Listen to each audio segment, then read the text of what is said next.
Subcommittee on Interior, Energy, and the Environment will come to order. Without objection, the chair is authorized to declare a recess at any time. I want to thank the panel for being here.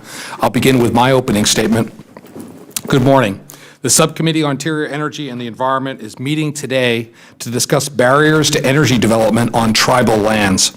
According to the most recent census report, Native Americans are almost twice as likely to live in poverty than the general population. On reservations throughout the country, unemployment rates are higher and per capita income is lower than national averages. Meanwhile, tribal lands contain a wealth of untapped energy resources. According to one estimate, tribal lands contain nearly 30% of America's coal reserves west of the Mississippi and as much as 20% of the known natural gas and oil reserves.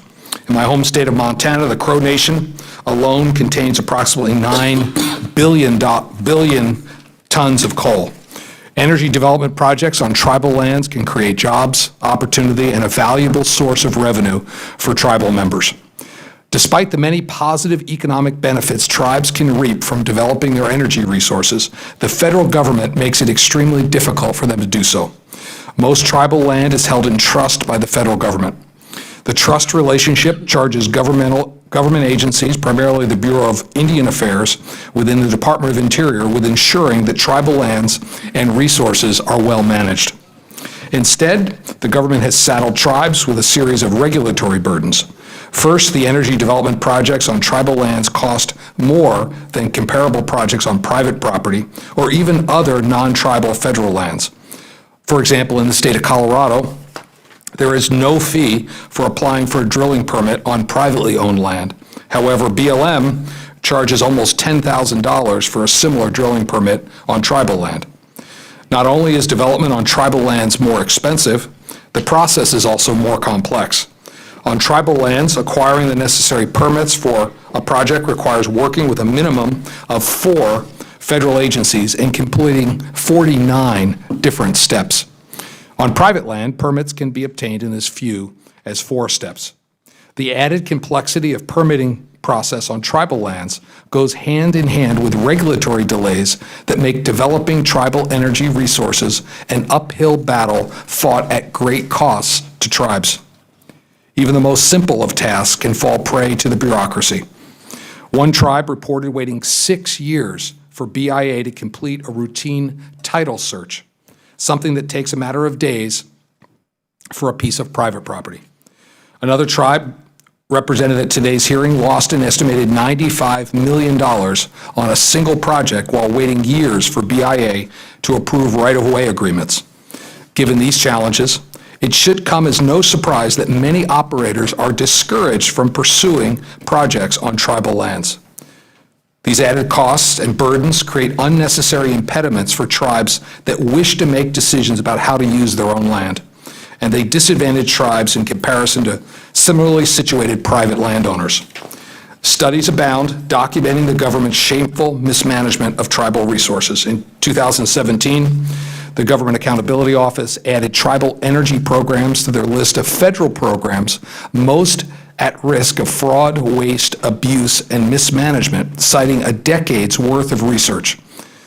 Fortunately, GAO also made a number of associated recommendations to help BIA improve its management of tribal resources, and BIA has reported progress towards implementing them. Today's hearing will provide an opportunity for the committee to hear from the tribes about whether any of the changes BIA has implemented to date have had an impact. Most importantly, the testimony we hear today will highlight the biggest challenges tribes face when they want to develop their own valuable energy resources. I look forward to hearing from our witnesses today about their experiences and especially their suggestions for an ongoing path to a future where tribes face fewer obstacles in using your land, their resources as they see fit. Before we begin, without objection, I'd like to submit for the record testimony from the Property and Environment Research Center, a think tank based in Montana, and thank them for contributing to the conversation on tribal energy issues. I would now like to recognize my good friend, the ranking member of the subcommittee, Ms. Plaskett, for her opening statement. Thank you very much, Mr. Chairman, and thank you all for being here this morning. Thank you for the testimony and the expertise you're going to be providing for this committee during this hearing. Because many tribal communities are economically reliant on development of energy resources on their lands, but face barriers to using those resources, I'm glad we are devoting a hearing that will address continuing concerns and air solutions. 17 months ago, the Government Accountability Office High Risk Report has outlined several problems that the tribes across the country face in the areas of energy, healthcare, and education. The report characterized the Bureau of Indian Affairs' handling of tribal energy resources as mismanagement, full of delays that cost revenue to struggling tribes. One of the impediments to well-managed energy development is a failure to invest in a federal workforce to provide expertise that many tribes lack. I, coming from the Virgin Islands, understand when people can, on one hand, tell you that you're mismanaging and that you have not used resources appropriately, but they have not actually given you the appropriate resources with which to get the job done initially. In fact, President Trump's hiring freeze and reorganization have aggravated that problem. BIA needs more funding to assist responsible energy development on tribal lands, not the status quo or possible cuts. As Russell Begay, president of the Navajo Nation, told a Department of Interior panel a year ago, quote, "Reducing the size of the BIA could affect the fulfillment of the trust duties the U.S. has to tribes. The BIA should be filled with experts. We need the BIA to bring in economists, technology experts, and energy and resource engineers to help tribes develop the resources on their land." I know, as I said, from our experience in the U.S. Virgin Islands, that funding and expertise from the federal government can make a crucial difference in the lives of many. We also have severe energy issues. From 2009 to 2013, our islands developed and began implementing a long-term strategy to transition from reliance on fossil fuel to a clean, sustainable energy future. With financial assistance from DOE's Office of Energy Efficiency and Renewable Energy and from the Interior Department's National Renewable Energy Laboratory, the U.S. Virgin Islands has thoroughly evaluated its clean energy opportunities and made a $65 million investment in solar power. The Department of Energy and technical experts from its renewable energy worked with our Water and Power Authority to identify the best combination of energy technologies for the Virgin Islands to meet its clean energy goal. In 2012, a $60,000 grant from the Department of Interior led to the development of a network of engineers, contractors, and financiers who assisted the Virgin Islands power customers in implementing clean energy projects.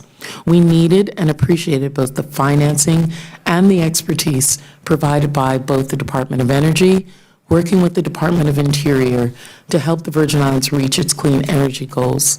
Likewise, such federal investments, not only of dollars, but also of expertise, both technically as well as through support through the process, is vital in the effort to eventually transition tribes to capable management of their resources. Proposals to simply give tribes more autonomy without investing more expertise, to give them the financial resources they need, as well as guide them through complicated processes involving environmental laws, rights of way, and leases, could leave some tribes open to exploitation or other harm. I'm concerned that President Trump's and Secretary Zinke's proposed reorganization could severely compromise the ability of BIA and the Department of Energy's Office of Indian Energy and Economic Development from providing the expertise many tribes need.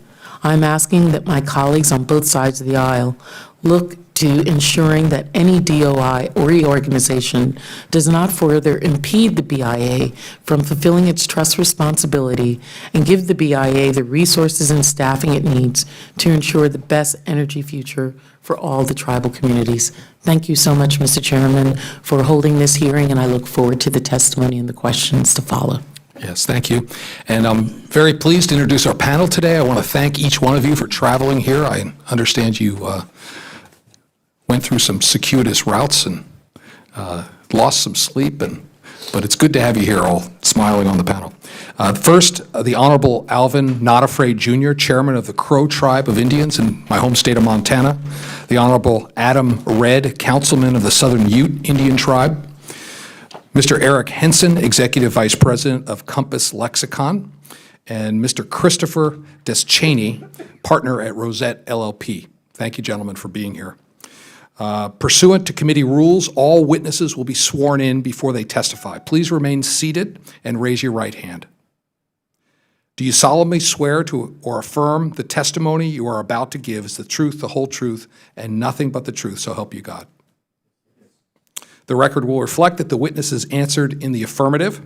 In order to allow time for our discussion here today, please limit your testimony to 5 minutes. Your entire written testimony will become part of the permanent record, however.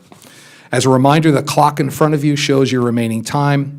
The light will turn yellow when you have 30 seconds left and red when your time is up. Also, please remember to press the button to turn the microphone on. It does not work automatically. So with that, I'd like to recognize Chairman Not Afraid for your testimony. Good morning. Thank you, Chairman Gianforte, Ranking Member Plaskett, and Member Palmer. Also the members that serve on this panel, very important subcommittee we have here. I appreciate the opportunity to share my views and the views of the people I represent regarding the impediments to energy production in Indian country. My name is Elvin Not Afraid Jr. I'm the chairman of the Crow Tribe of Indians. We are more than 14,000 members strong, and we own more than 2.2 million acres in the west along the Bighorn River. Our land is rich in energy resources, natural resources, and minerals. So this topic is close to the hearts of the Crow people. The Crow Tribe owns 9 billion ton of mineable coal, constituting 3% of the U.S. reserves, yet we only have one active mine. Colorado-based Westmoreland Resources currently leases the Absolica mine, which has existed since 1974. We love our land and our homes, but our inability to grow our local economy through the development of our energy resources ensures that we will never rise out of the cycle of poverty that we find ourselves in today. While every impediment we face cannot be fixed by the federal government, many of them can, such as 1, cumbersome Indian coal and oil gas approval processes, 2, long wait times for those approvals, 3, numerous federal agencies and offices both within and beyond the Bureau of Indian Affairs that must grant approval for energy development contracts to move forward, 4, cumbersome regulations promulgated without meaningful consultation with energy tribes. Though we are appreciative of the work done to repeal many of those in this last year by the administration. 5, poorly kept and incomplete records from which critical decisions must be made. 6, inexperienced bureaucrats who oversee the entire approval process. Barriers to economic development cost Indians millions of dollars in lost revenue. If the Crow Tribe wants to enter into an oil gas lease on a land that the tribe owns, we face a process of long wait times, usually years, for approval. We also face bureaucracy. The BIA was created long ago in part because it was thought that Indians could not intellectually evaluate business contracts, purchase agreements, leases, and other economic tools. Yet, in an ironic twist of fate, it is now the BIA. According to the GAO and Interior's OIG, that lacks the intellectual capacity to evaluate business contracts, purchase agreements, leases, and other energy development mechanisms. Consider this from the viewpoint of a businessman. This will be easy exercise for you, Mr. Chairman. Being a self-made and highly successful businessman yourself, would you have asked a random tourist with no knowledge of your company who was passing through Bozeman to approve a purchase agreement you wish to make? As CEO of Right Now Technologies, I'm sure you would not have, they do not have the expertise that you do about your company. So it doesn't make any sense, right? And that's exactly how we feel at the Crow Nation. It'll take time to roll back the oppressive regulations that the previous administration used to perpetuate the war on coal, and we appreciate all the work that has been done to date by this Congress and this administration. All of us in government roles during this time are in the same predicament. From the President to Congress to me as chairman, we all find that we are fixing problems not of our making and certainly not of our choosing. So how can we work together to fix these problems? I advocate for the following. One, at home, I'm working with federal investigators to clean up decades of financial mismanagement and codify oversight controls within our government. These are self-help steps that we are taking in order to be accountable for our own welfare and to create a healthy atmosphere for private investment in Crow. Number two, at the congressional level, I asked you to co-sponsor and support S-245, sponsored by the Senator Hoeven and passed by the Senate in December of 2017. I believe that we will correct these issues currently stifling progression of the Tribal Energy Resource Agreement mechanism. If these fixes become law, it is my intention to ensure that the Crow Tribe is the first to apply for and enter into a TERRA agreement with the Secretary of Interior. Three, finally, I urge you to continue to seek the expertise of organizations that are educating tribal leaders, federal elected officials, and future generations as to the best ways to promote private economies in Indian country.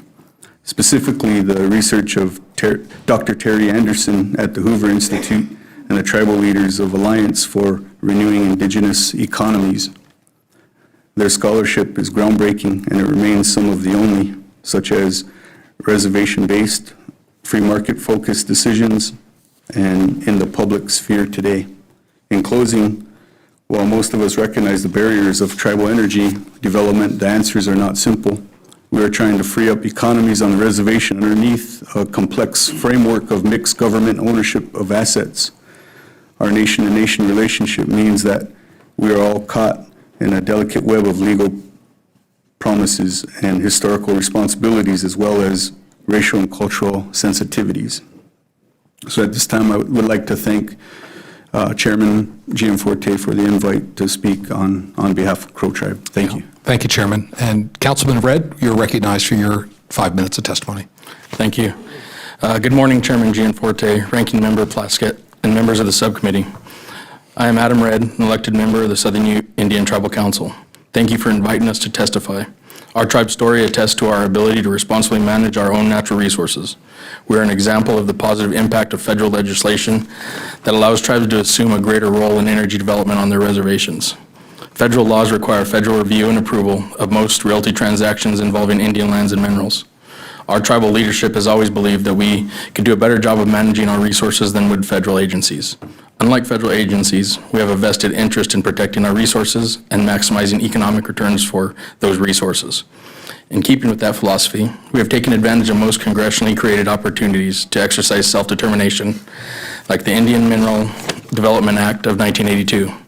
The IMDA allowed tribes to negotiate their own leases, subject, of course, to BIA approval.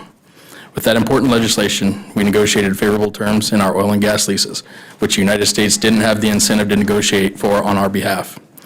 Less than 50 years ago, our tribe had to stop distributing per capita payments to tribal members because we couldn't afford them. Today, the tribe's oil and gas companies conduct activities in several western states. We also invest in non-energy projects, including real estate properties across the country.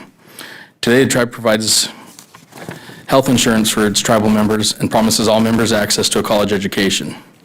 We're the largest employer in our region, and we're the only tribe in the nation with a AAA credit rating from Standard & Poor's. We've been successful despite the obstacles created by underfunded and understaffed federal agencies like the BIA. Those obstacles are a very real problem because they create a significant disincentive to developing oil and gas on tribal land. For example, please cue the slide. Permitting a well on private land typically takes 4 months. Permitting a well on tribal land can take more like 30 months. A drilling permit from the state for drilling on private land is free. A drilling permit from the BLM to drill on tribal land is $9,500. Tribal land is treated like public land and is subject to NEPA and a public comment process. Private land is not. On reservations like Southern Ute, where private land and tribal land are interspersed, drilling on private land is significantly faster and cheaper, and an operator can drill on private land and still drain tribal minerals. Please take down the slide. We're grateful for the new attention GAO and OIG have brought to this issue, but there is a lot of work to be done, and we have some suggestions. Enact S-245, which will allow tribes to choose to play a larger role in the energy development process while the United States plays a smaller role. This is a solution that could be achieved without increasing federal funding or staffing. BIA must recruit realty staff in order to process our transactions. At the Southern Ute Agency, we've had 2 realty specialist positions that have been vacant for several years. Recently, the agency extended 2 offers to fill those positions, but one of the selected applicants ultimately declined her offer after the Bureau failed to approve the incentive package in a timely manner. BIA always tells us they can't hire people here because of the high cost of living in our region. We need a cost of living adjustment from OPM for our area.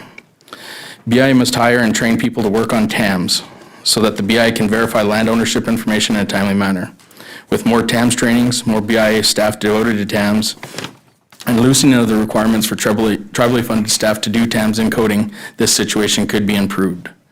Interior must define inherently federal functions. Under the Energy Policy Act of 2005, Congress established a mechanism called a TERA that allows tribes to enter into an energy-related realty transactions without prior BIA review and approval. This would have been a dramatic improvement, but the implementing regulations created an unlegislated, undefined exception to the scope of TERA. The implementing regulations say a tribe may not assume inherently federal functions. Despite our numerous requests, Interior refuses to define that term. Contrary to GAO's recent findings, the BIA has failed to resolve this regulatory blockage. Another suggestion we have is that Congress act to accelerate environmental studies under NEPA and ensure timely NHPA compliance. In conclusion, our tribe, like many other tribes, is well equipped to utilize our energy resources. We need more support for tribal self-determination, for tribes willing to assume responsibility for managing their energy resources. We believe that this approach should be at the forefront of any congressional oversight and action taken in response to GAO's and OIG's reports. The tribe appreciates the continued efforts of this Congress, this subcommittee, and others to encourage tribal self-determination through economic and energy development. Thank you. Thank you, Councilman. And Mr. Hanson, you're recognized for your 5 minutes of testimony. Thank you. My name is Eric Hanson. I'm a research fellow at the Harvard Project on American Indian Economic Development, and I work full-time at an economics consulting firm out of Boston. I've done about 20-something years of tribal affairs, and I'm very happy to be here speaking with you today. The Harvard Project started about 30 years ago with a very simple question. There's this observation that some tribes that seem to have great natural resource endowments weren't quite taking off and doing so well, poor socioeconomic outcomes. Other tribes which had no apparent access to the kind of resources you might expect would lend themselves to great economic outcomes were doing just fine. So a couple of researchers at Harvard, I was only in high school at the time, so I was not there, set out in a rental car to kind of investigate this question. And these guys found over time that what really mattered were a couple of things that nearly sound self-explanatory today, but were kind of revolutionary at the time. Capable governing institutions on the part of tribes were really important. You know, the word bureaucrat or bureaucracy kind of has a negative connotation sometimes, but in terms of government, someone needs to show up on Monday morning and keep the wheels of government working. And this applies to tribes no more or less than the federal government, states, municipalities. It's really important to have the right kinds of institutions in place. Secondly, having a form of government that comports with the norms that the citizenry sees as the right way to govern the community is really important.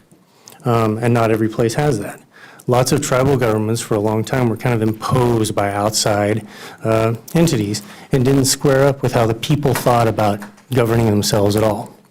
And finally, most relevant to today, the single most important thing that was helping tribes grow their economies in a sustainable manner was self-determination, tribal sovereignty, putting the decision-making process in the hands of those, like the two gentlemen next to me, who are right there on the ground.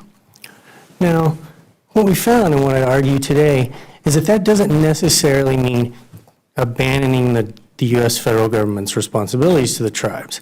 In fact, I would argue for a recommitment to that. Ms. Plaskett echoed this a little bit. There's no reason why tribal control of decision-making processes, sensible regulations, undoing multiple overlapping layers of unnecessary regulatory schemes, et cetera, that doesn't have to be counter to the notion of providing the right kind of resources. If the Bureau of Indian Affairs, to take the most obvious example, is going to go out and attract dozens and dozens of highly technical employees over the next several decades, which is going to be important given the retirement numbers that are coming its way. Those people, you're competing with private industry to lure people to places like the Durango, Colorado area, and they're expensive. And there are just some silly impediments to getting those people. There's a lack of local advertising for the right staff. There's this inability to just pay a cost of living adjustment to get the right people there. And it's also important to keep in mind, you're not going to necessarily lure someone to a remote location, be it the Virgin Islands or the Durango area, and have them start on day one as an expert. A lot of these jobs take decades and decades of expertise.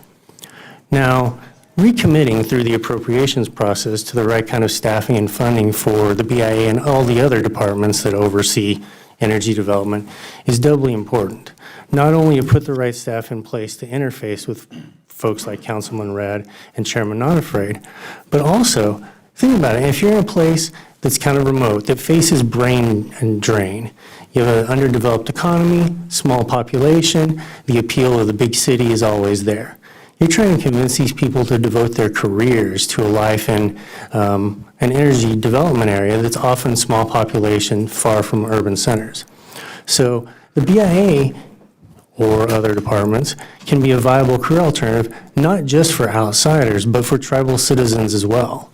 At Crow, there are plenty of people who could really benefit from a stable, long-term governmental job. And that could be working hand in hand with the tribe in developing its energy resources. And the last thing I'll say before I pass the mic is, there are several legislative ideas out there that would impose, say, deadlines on the BIA or other things of that nature. But imposing artificial deadlines without providing the right resources to meet those deadlines is not in service to Indian country. Thank you very much. Thank you, Mr. Hanson. And now we'll recognize Mr. Cheney. Is that correct? Yes. Yes, please, go ahead. You have 5 minutes. You're recognized for 5 minutes. Thank you. Yat e bene.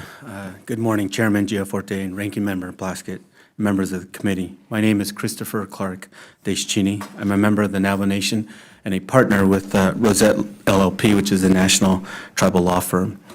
I'm here also with Councilman Leon Raval from the Hickory Apache Nation, northern New Mexico. As a member of the as a former director for Indian Energy at DOE, I'm here to share my thoughts and recommendations for improving tribal energy development within Indian country. As my people say, which means educate them all. With regards to the policy challenges, there are 4 general reasons underlying tribal energy issues and undermining the federal tribal energy policy. These are 1, the federal government's antiquated land policies, 2, federal courts' use of judiciary plenary power, and 3, the inability of Congress to pass comprehensive tribal energy legislation and dedicate adequate resources. 4 are the paternalistic, inefficient, and archaic bureaucracy of the executive branch and its agencies. With respect to Congress, congressional elections over the last 12 years have hurt Indian energy development. Tribal energy bills designed to continue the work started under Title V of the Energy Policy Act have all stalled due to inaction. Similarly, at the executive, there are a number of policies that have also encumbered energy development. These include inadequate staffing and support for project reviews and key energy positions. Federal agencies have also minimized the budget needed to provide adequate and meaningful services and financial support to tribal energy development programs. Changing the tribal energy paradigm requires tribal resources, including water, land, minerals, and labor to help solve our country's energy challenges. Tribal leaders have always argued that they must be part of the equation and solutions offered by our country's energy industry. Accordingly, tribal leaders have recommended the following, and based upon my observations, Congress should continue tracking the implementation of the GA report recommendations from the 15, 16, and 17 reports. Congress should also consider passing national tribal energy legislation that updates, amends, and supports tribal leadership recommendations. The Hearth Act should be amended to allow tribes to approve leases and easements for tribal energy development. At the Department of Energy, Congress should consider and fund the Office of Indian Energy at DOE at, and this is a big ask, $100 million with 25 full-time employees. That office has been charged with national service and is operating at a substandard level with less than 4 employees at times. Congress should also look at creating a Senate-confirmed Assistant Secretary of Indian Energy at DOE as well. Additionally, Congress should allocate and authorize funds for the Tribal Energy Loan Guarantee Program at a minimum of $100 million. I know that the former senator from Minnesota had looked at this effort. That should be picked up again as well. Finally, Congress should look at tribal energy partnerships by supporting DOE's Office of Indian Energy's Strategic Roadmap 2025 that enumerates a number of goals, including the build-out of tribal businesses and their roundtables to help foster tribal energy development from the industry. With regards to the administration, again, the GAO reports are instructive. They should also look at the implementation of a 5 to 10-year budget plan with regards to funding for DOE and DOI with OMB. Given that my time is running short, I'd like to just talk a little bit about policy as well. With regards to policy, the federal government should look at funding agency programs throughout the government. Programs that build tribal capacity, education, and workforce development are important. With regards to transmission, planning, access, studies, and ownership are all vital and should be supported as well. Renewable energy standards, incentives, and partnerships are key to help tribes build out the renewable energy programs. And cross-agency coordination is very important, given that DOE and DOI has started the process in the last few years. And finally, strengthen and improve the consultation and coordination process when it comes to working with tribes throughout the country. In conclusion, no message resonates better than success. As noted, dedicated resources and funding investments are vital to success in the Indian country. I thank you for allowing me to share a few of these recommendations. I'm happy to answer any questions. Thank you for the panel for your insightful testimony. We'll now move to questions, and I'd like to recognize Mr. Palmer for 5 minutes. Thank you, Mr. Chairman. Mr. Hanson, what does the Indian community stand to gain as far as employment growth if the regulations are reduced or simplified? That's an interesting question, and I have not quantified it personally. I would certainly be interested in looking into that and getting back to you if that's a possibility. Listening to the testimony of Chairman Not Afraid and Councilman Redd, it's obvious that it would be an economic benefit to the tribes, not only in revenue, but in jobs. And I see Chairman Not Afraid nodding. Do you want to comment on that? Yes, thank you, Mr. Palmer. First of all, I've observed and analyzed that for every 2 million tons of coal being developed creates a minimum of 120 well-paid jobs for the Crow people. Say that again, how many well-paid jobs? 120. Mm-hmm. And the average annual salary is about $80K. $80,000, that's a very high-paying salary in Montana, I believe, Mr. Chairman. Let me ask you this, and this is for Chairman Not Afraid, Councilman Redd. What other energy resources are available on tribal lands? Because I think you said that 88% of the tribal lands contain some kind of energy resource, and you mentioned coal. Are there other resources? Thank you. I'll take a stab at that. With us, with the Southern Utes, we have natural gas, and it's we're one of the largest producers of natural gas in the country, and so that's where a lot of our resources are from. We've got our own companies that on the reservation, off reservation, that deal with that. We also have coal. We haven't developed the coal. We've developed the methane underneath it or out of the coal itself, and there's numerous other as well as like solar power. We've got 300 days of sunlight. Wind potential. There's a lot of other energy resources that we could take advantage of there, but we really haven't gotten into yet. Do you have the infrastructure to, if you're developing solar and wind power, do you have the infrastructure in place where you can sell that power off reservation, off the tribal lands? We don't, and that's part of the problem in the location. We're really isolated when it comes to infrastructure on a national level, so we're really isolated when it comes to that. Do you know if any of the Green River Formation are on tribal lands? That'd be northern Colorado, western Colorado, northern Utah, southwestern Wyoming. Do you know if any, I know it wouldn't be your tribal lands, but do you know if any of that's on tribal land? Not on ours. And that's one of the largest reserves of oil, recoverable oil at shale in the world. It holds 3 times more recoverable oil than the world's used in the last 100 years. And it's 5 to 6 times the known reserves of the Saudis. Let me ask you this. If given the opportunity to properly develop these energy resources, one of the issues, and it goes back to the jobs issue, it's not just a mining job, but the opportunity for members of your tribes, younger members of the tribes, to take science and math and become energy engineers, experts in the energy field, which I think that needs to be explored and developed. Right. In Crow country, it's a domino effect. So when development occurs, it also enhances the social well-being to the Crow membership, a sense of living, a sense of pride, as well as a healthy community.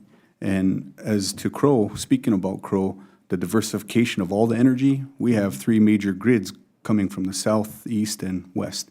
So if we were to develop the windmill, develop the hydro plant that we have underway, and other green energy developments that are underway, we can have a robust system that we would not depend on the federal government for anything. Well, I see your ability to develop the resources that you own as a way to not only increase the revenue potential for the tribes, but also to elevate the tribe in terms of professional opportunities, engineers, business people. It could be a tremendous help to the tribe across the board, not just in the laborers who go out and extract the minerals, but those who develop programs for the use of them, and including engineering the infrastructure so that you can move it where it needs to go. My time has expired, Mr. Chairman. I yield back. Okay, thank you. At this time, I recognize the ranking member for her questions. Thank you, Mr. Chairman. Mr. Cheney, I want to thank you for coming here to testify, and you have a large body of work and experience in this area that I'm glad that you're trying to share with us. Mr. Hanson, you are correct that I do believe that, and you may have heard in other hearings me talk about unnecessary duplication and really trying to streamline public policy is enormously important. It really impedes development in areas that are least likely to receive it because of bureaucracy. And so in your testimony, based on your experience, you advocate significant increases in federal spending. Specifically, you advocate funding the Office of Indian Energy to $100 million with 25 full-time employees. You also talk about allocating a minimum of $100 million to the Tribal Energy Loan Guarantee Program. Excuse me. What level of funding has been authorized in these last Congresses, roughly for the office and the loan program, while you were serving as director? Thank you.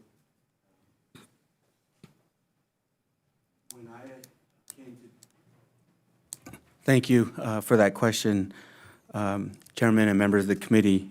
When I arrived at DOE in 2015, we had a budget authorization from Title V of $20 million for 10 years starting in 2005.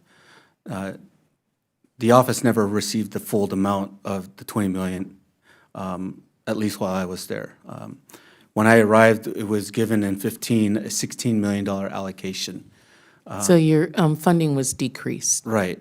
And how many employees or how many people were staffed at that time? So at that time, two officially, myself and headquarters element support staff. And then from there, we began consolidating the program and presented table organization through HR at DOE, an effort to consolidate. And how many, what area of land were you three people supposed to be supporting at the Department of Energy for Indian Energy?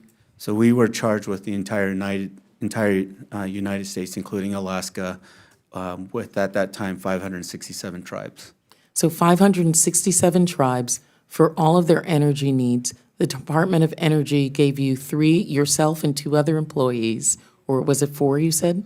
Well, that's currently what you see on the website today, but at our, by 2017, we had grown through consolidating efforts to about a complement of 6 to 7. Okay, 6 or 7 employees with 20 million, then reduced to $16 million. What would giving 100 million and 25 employees allow you to do? So with regards to the employees, we have 3 offices, headquarters in DC, the Golden Field office, which handles a lot of the deployment efforts, and then Alaska and Anchorage. So the weight of the program is the deployment effort, which is financial. So you'd like to get people out there in the field? Right. Is what you're saying? And that $100 million would support those salaries as well as the ability for them to go out into So the field? salaries and the administrative would be, and I can't remember the numbers, but it would be on the order of So 10 how million. would that help Chairman Not Afraid as well as Councilman Red if you were to be able to have that? For example, if we had a program that supports energy investment, what we call steel-in-the-ground projects. The problem with investing in projects is they're either very small, which DOE currently supports, 50,000 to 250,000 feasibility-type projects, or they're very large in the hundreds of millions. There is not support for programs or development in the range from $5 to $50 million on investments for community-scale energy projects in Indian country. So, but now, I talked and others have talked about streamlining processes. You're not against streamlining some of these permitting processes? No, it's needed. It's definitely needed. It's absurd that tribes have to go through additional barriers to get the same type of approvals for energy projects. But increasing the funding, and particularly the loan funding, would allow you to deploy more support to the tribes to be able to do the things that the chairman was talking Right. about. So larger projects under an Indian loan guarantee program would support more investment. The problem with that, there's two. One, there's a $50,000 requirement under DOE for tribes to put up to begin the application. That's a barrier in itself. Secondly, the current program allows for innovative design and application. That's a barrier in Indian country because we're not looking to prove up technology. We're just looking to apply in remote, distant locations the same technologies that the rest of America enjoys. Thank you. Thank you so much for the time, Mr. Chairman. Yeah, thank you. And at this time, the chair recognizes Mr. Comer for his questions. Thank you, Mr. Chairman. My first question is to Mr. Hanson. In your written testimony, you discussed the untapped resources of tribal lands. 88% of Indian surface lands have resources, but have yet to be developed. Is the complexity of the federal permitting process impacting tribes' ability to use their own land, and if so, how? It certainly is. I mean, the slide we saw from Councilman Red illustrates that every marginal decision for outside investment looks at how much time and how much capital will have to be invested here. And if a tribal development is less appealing than a next-door development, that over time, that sends a signal to outside investors to invest not on tribal lands. And, sort of reflecting on the last question also, I think about 2 million acres of surface lands are currently developed, tribal lands, and the measure is something like 15 million undeveloped. There's quite a lot of availability for wind, solar, geothermal, hydroelectric. There's massive capacity for renewable development on tribal lands, and so streamlining those processes could be just tremendous. I firmly believe the federal government excessive regulatory environment has held us back as a nation from utilizing the resources that we have, especially with the tribes. My question, Chairman Redd and Councilman Not Afraid, how many jobs have been created for members of your tribe as a direct result of energy development projects? Over a period of 40 years, sustainable jobs through development with our partner, Absolica Westmoreland Mine. We fluctuate anywhere from top of 300 to a bottom of 120. And with other venues and diversification within coal, that's also creating new jobs and with new technologies. On the Southern Ute, we do have, I can't give you a direct number or absolute number, but we do have quite a few jobs that are influenced. We have members that work for our own oil and gas companies, and we also have members that work for other companies within the reservation. We also work with San Juan School of Energy, or it's San Juan Community College School of Energy, where we send our employees, our tribal members, and other staff down there to get the training necessary to be fruitful in this formation or in the development of our area. So we don't really put a number on the jobs there, but it for the region itself is huge with the number of jobs that's provided. Can you gentlemen tell the committee some benefits your tribe has been able to provide members with the revenue produced by developing your energy resources? Sure, thank you for that question. That's an ideal question only because the revenues that derive off of the coal development ensure that our elder programs continue, scholarships, even in the realm of health, and we talk about the Affordable Care Act. At times, we know that lacks a lot of issues in itself. So the tribe on the royalty side picks up on that end. So to me, I'm not complaining, but the point is if we could develop more, then we could just entirely take care of ourselves. Right.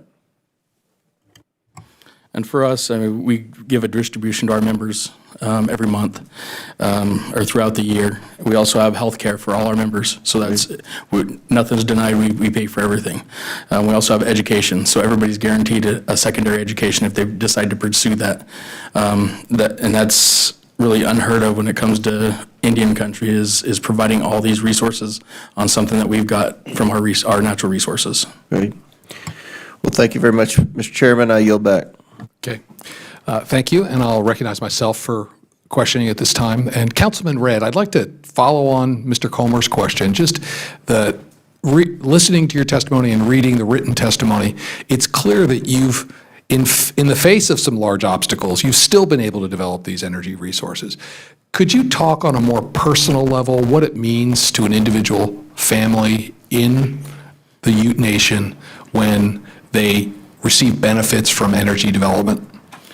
Well, as an individual on the Southern Ute Indian Reservation, I mean, it is huge. It's really hard to put into words. At one point, as in my testimony, we had to stop distribution payments. So we couldn't even afford to pay our members. And for much of my lifetime, that's what would that mean to a family when they don't get a distribution payment? There's not a lot of employment on the reservation, so no income means it's second, third world conditions. But because we do have this, and it's made our reservation and families prosperous, and they're able to live a good life. We do run into some problems with the amount of money now coming in, but I would rather have that problem than nothing at all. And it gives a chance for our members to succeed, whether they want to work locally, there's that opportunity, and whether they want to go on to school, they have that opportunity also. So you've used a couple of words there. Energy development has brought prosperity and success to your people, and clearly that's a good thing. Yeah. Chairman Not Afraid, welcome again to a fellow Montanan. You know, we've spent time together in Crow Country, and for whatever reason, we've had limited energy development, and it's clearly your decision as a sovereign nation what you want to do with your energy resources. Could you describe the situation you have in Crow Country today and what additional energy development would mean to the families there? Yes, thank you. Well, first of all, there was a study done during the Bush administration that depict approximately $1 trillion worth of asset development prospects. But the Crow tribe at the time couldn't fully implement, only because the government runs on a 2-year cycle at that time. Now with this new constitution that we adopted allows for a 4-year term, because when we do talk about permitting, whether it's a mine, whether it's oil, whether it's a gravel pit, the redundancy of the process takes more time. Therefore, as an elected official, you may not see the fruits of your labor because of the time it takes to develop. Overall, what we have developed is like Southern Ute, where the royalties truly benefit the people. And the government itself does not partake in that. That's a dividend paid out to the people for their share of ownership in the mineral.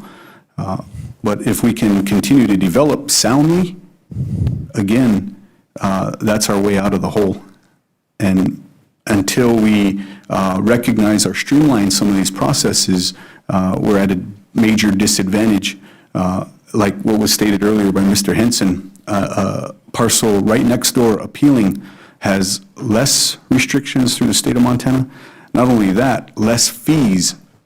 So when a developer comes in and sees prime, they tend to be deterred because of fees and time. Mm-hmm. If you could explore that a little more, the differences between energy development on private land off the reservation versus development of the tribe's resources on the reservation from a permitting perspective, why does it take so much longer? Well, first of all, we have this misunderstanding from the federal side. The misunderstanding is private Indian land is treated as federal public land. So individual landowners are subject to the public land laws. And if that was to be differentiated on the purpose of someone owning their own property, why hold them folks down? Because you're deterring them from being prosperous. You're deterring them from utilizing their own mineral. Because I'm not only talking about tribal land, I'm talking about individual tribal members who own mineral assets as well. So them themselves, they can't come up with a $9,600 permitting fee when they need to drill 10 wells. That's $96,000 they have to come up front. Where if it was regulated by the state of Montana, it's like $125. Yeah, okay. My time has expired, but I think this is a very helpful discussion. I think we'll do another round of questions if that's all right. I this time recognize the ranking member.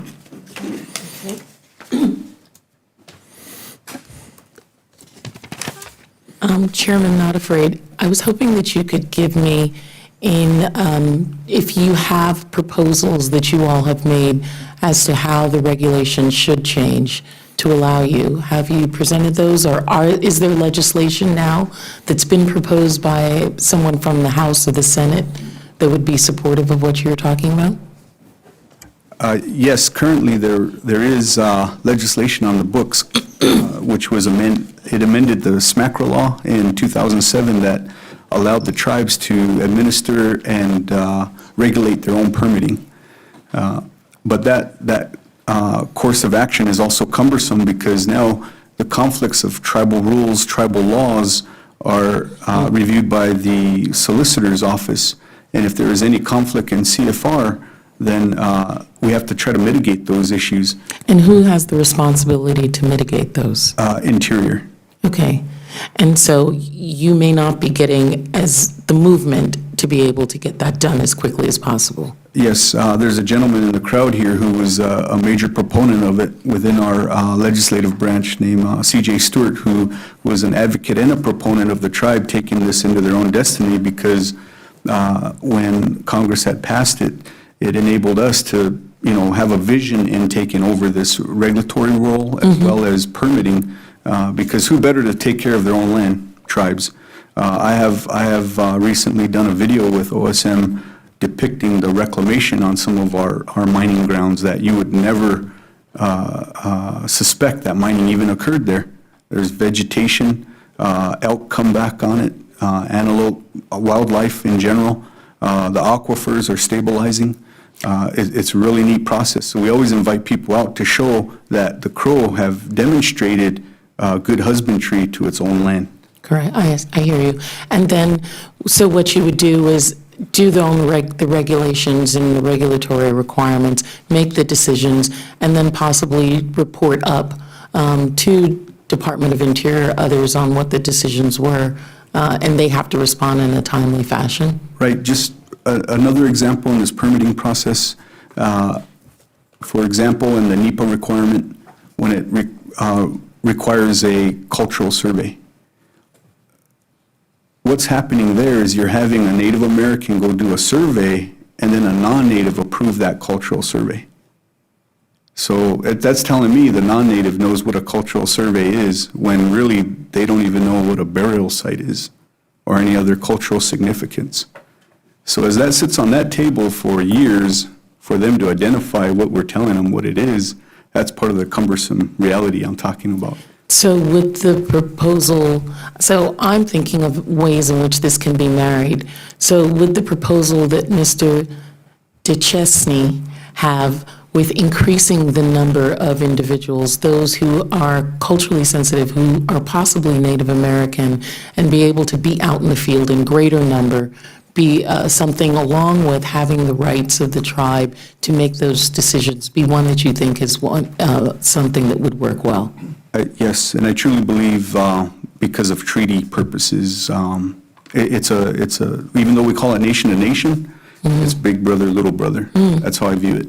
And if Listen, someone living in an unincorporated territory understands that completely, what that feels like. Yeah. yes, and the good thing is that I see is that as we shed more light on these issues, there are people willing to take the time to say, okay, what can we do about this? So we've provided solutions. We've also demonstrated whether we had to recruit technical staff just to ensure that practices are being done professionally. So can I ask also, when you talk about some of these permitting, I know in the Virgin Islands, we face permitting that's not just related to the Army Corps, to National Marine Fisheries, to multiple agencies that have to do permitting process. Are you facing those same issues as well? Yes, we are, because Interior, again, has to pawn off to the other sister departments for those oversights. So even though Interior gets bashed a lot, really, that's the wrong people to really bash on, because they have recently, in turn of events, they've been proponents of tribes, yet the process is still remain the same, where those other sister agencies, such as BLM, have to tell us, yeah, that is a cultural site. Okay, thank you. Thank you very much, Mr. Chairman. Okay, so I'll recognize myself for a final round of questioning. I really want to focus on what do we do next. Played football in high school. We won games by running 3 to 5 yard plays, and you've brought very constructive suggestions today. Chairman Not Afraid, you talked about the obstacles you face when tribal land is treated as public land, raising the regulatory burden. There was some testimony about clarifying the terra rules. These are very specific things that we can investigate. So for all of the members on the panel, I want to ask you, you've brought good suggestions.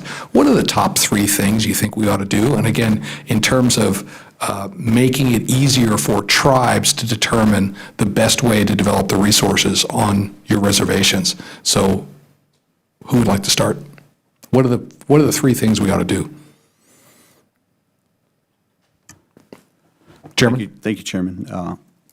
One of the first things that I see that Crow Tribe would believe would be paramount is allowing the tribes to, again, administer and regulate on its own.